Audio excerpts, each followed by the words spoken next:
here it is given cash RFO is equal to 1/3 of credit RFO. तो credit वाले को क्या ले लेते हैं x. Let credit RFO is equal to x. So cash is equal to 1/3x. Now we know total RFO is equal to cash plus credit, that is x plus 1/3x. अब total RFO की value कितनी दी हुई है आपको 4 लाख. तो that will be 4/3x. तो यहाँ से x निकल आएगा 12/3 लाख. मैंने कहा दिया क्यों बोला अभी. चलो यहाँ तक हो गया. अब इसके बाद आगे क्या दिया हुआ आपको देखो, cost of revenue from operations. क्या दिया हुआ है, कॉस्ट ऑफ RFO. कितना दिया हुआ है, ये तो दिया है कितना है 3 लाख. और आगे क्या दिया हुआ आपको, GP इज 25% ऑफ सेल्स. तो 1/4 ऑफ सेल है तो कॉस्ट का कितना होगा 1/3 ऑन कॉस्ट. तो GP कितना निकल जाएगा 1 लाख. तो RFO कितना आ गया 4 लाख. तो निकल जाएगा, ठीक है ना. उसको पुट कर दिया 4 lakh is equal to 4/3x.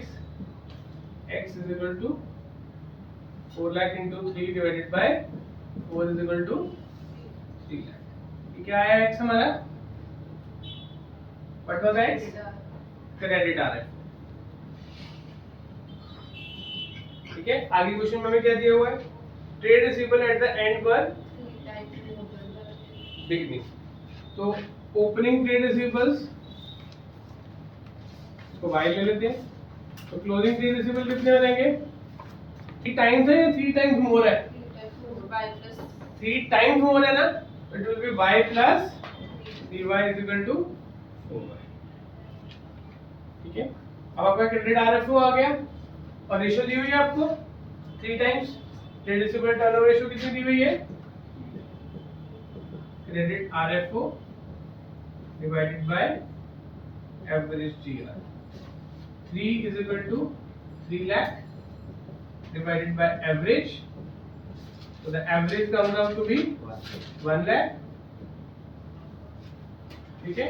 अब इसको यहाँ पे पुट कर देंगे. 1 lakh is equal to y plus 4y divided by 2. So 2 lakh is equal to 5y and y is equal to 40,000. किसकी वैल्यू है y की, ओपनिंग की कितनी आ गई 40,000 और इसकी कितनी आ गई 1,60,000. अब वो रेशियो का प्रोपोर्शन क्यों नहीं लेते. चलो क्वेश्चन नंबर 119 गोविंद रीड कर बेटा. Equity share capital 15 lakh. Equity share capital 15 lakh. ठीक है ना. आगे gross profit on revenue from operations that is net sales 33 1/3%. Gross profit बोलिए दोबारा, on revenue from operations that is net sales 33 1/3%. 1/3 33 into अगर इसको मल्टीप्लाई करें 33 1/3 है मिक्स फ्रैक्शन. 99 प्लस 1 100 हो गया. 100/3 इसको परसेंटेज को अगर हम खत्म करते हैं 1/3 आ गया. Mix fraction to fraction. हाँ जी, ये तो बेटा बेसिक मैथ्स है छोटी क्लास में. ठीक है ना. 1/3 ऑन RFO है तो कॉस्ट पे कितना आ जाएगा 1/2. कम होता है कॉस्ट पे. ठीक है. चलो आगे. Cost of revenue from operations 20 lakh. Cost of RFO 20 lakh. GP कितना आ जाएगा 1/2 इंटू 20 लाख 10 लाख. ठीक है बेटा. Next current assets 10 lakh. Current liabilities 2 lakh 50 lakh. Current asset 10 lakh, current liabilities 2 lakh 50 lakh. उसके बाद बस निकालना क्या है, working capital turnover. What is working capital turnover ratio. Formula बोलो, RFO डिवाइडेड बाय इन दोनों से वर्किंग कैपिटल निकल जाएगी. कितनी आ गई 7,50,000 डिनोमिनेटर आ गया, न्यूमरेटर क्या है आरएफओ, कॉस्ट आ गई और जीपी आ गया तो आरएफओ भी आ जाएगा। RFO is equal to 30 lakh, 30 lakh divided by 7,50,000 कितना आ गया 4 times. It was not that difficult, ठीक है ना। क्वेश्चन नंबर 123 गोविंद बोल बेटा। The company earns gross profit of 25% on cost. GP is equal to 1/4 on RF cost, तो सेल्स पे कितना हो गया 1/5. बेटा। ये मैं इकट्ठे पता है लिखता हूँ, एक रिलेशनशिप को बना दिया क्वेश्चन पेपर में या क्वेश्चन में जो दिया है उसके अकॉर्डिंग हमने वैल्यू यूज कर ली, ठीक है ना। आगे For the year ended 31st March 2017, its gross profit was 5 lakh. इसकी वैल्यू दे दी, GP 5 लाख है तो यहाँ से कॉस्ट भी निकल आएगी सेल्स। अगर इससे करेंगे तो क्या निकलेगा कॉस्ट, इससे तो क्या निकलेगा सेल्स। हमें चाहिए क्या कौन से रेशियो निकालने, उसके अकॉर्डिंग वो निकालेंगे। आगे Equity share capital of the company was 10 lakh. 10 lakh, आगे Reserves and surplus 2 lakh. इन दोनों को टोटल करो तो क्या आता है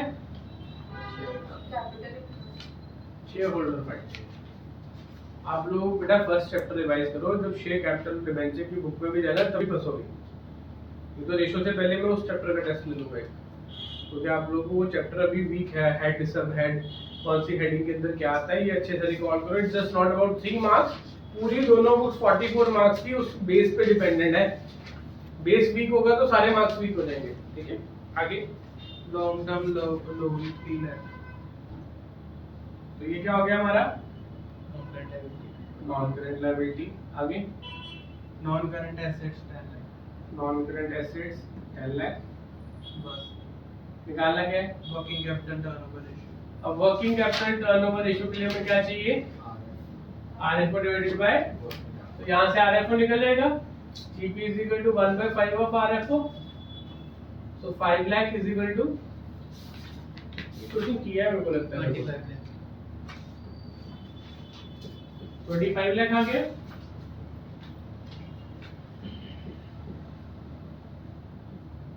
अब वर्किंग कैपिटल का फॉर्मूला क्या होता है करंट एसेट माइनस करंट।